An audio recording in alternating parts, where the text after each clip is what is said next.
હાલો સરસુદાન ફૂલ બનાવી દો. અદબ આજે શું ભણવાનું છે?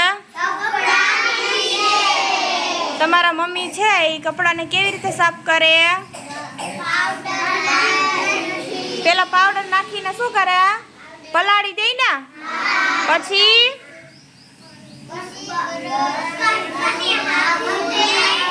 બ્રશથી ઘસે અને પછી ધોકાથી ને પછી પાણી નાખી સરસ મજાના નીતારીને ક્યાં સૂકવી દે? તડકામાં સૂકવે કે છાંયે?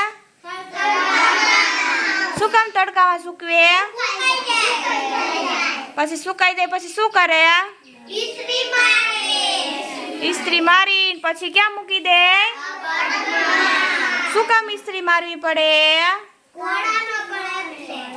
એમાં કસ્ટી હોય ને, એ બધી કસ્ટી ભાંગી જાય ને એટલે ઇસ્ત્રી કરવી પડે ને આપણા કપડાં છે એ સરસ મજાના નવા નવા દેખાય ને એટલા માટે.